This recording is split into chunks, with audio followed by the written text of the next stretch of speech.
இயேசு கிறிஸ்துவும் நானும்.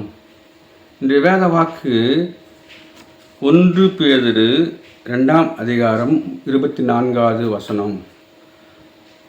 அவர் தாமே தமது சரீரத்திலே நம்முடைய பாவங்களை சிலுவின் மேல் சுமந்தார். அன்பான சகோதர சகோதரிகளே, இந்த வருடமும் ஒரு புதிய புனித வெள்ளி குட் ஃப்ரைடேவை அனுசரிக்க ஆண்டவர் கொடுத்த கிருபைக்காக நன்றி செலுத்துகிறோம். அவர் நம்முடைய பாவங்களை தன்னுடைய சரீரத்தில் ஏற்றுக்கொண்டு சிலுவிலே மரித்தார் என்று பேதுரு அப்போஸ்தலன் சொல்கின்றார். ஆம், நம்முடைய பாவங்களுக்காக அவர் அடிக்கப்பட்டார், நொறுக்கப்பட்டார். சமாதானத்தை உண்டு பண்ணும் ஆக்கினை அவர் மேல் வந்தது என்று ஏசாயா 53ஆம் அதிகாரத்தில் நாம் வாசிக்கின்றோம்.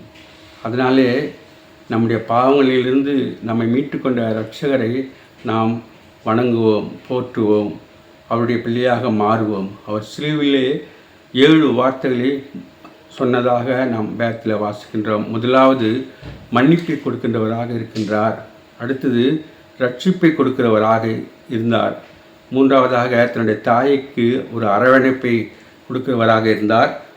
தவிப்பு ஏலி ஏலி லாமா சபக்தானி என்று என் தேவனே ஏன் என்னை கைவிட்டது என்று சொன்னார். 5ஆவதாக தாகமாக இருக்கிறேன் என்றார். 6ஆவதாக முடிந்தது, வேத வாக்கியங்கள் எல்லாம் நிறைவேறி முடிந்தது என்று சொன்னார். கடைசியிலே அவர் தன் ஆவியை ஆண்டவரத்திலே ஒப்பு கொடுத்ததாக நாம் வாசிக்கின்றோம். ஆம், நாம் மரிக்கும்போது நம்முடைய ஆவியை ஆண்டவர் சமூகத்திலே ஒப்பு கொடுப்போம். Have a blessed Good Friday. Thanks for watching.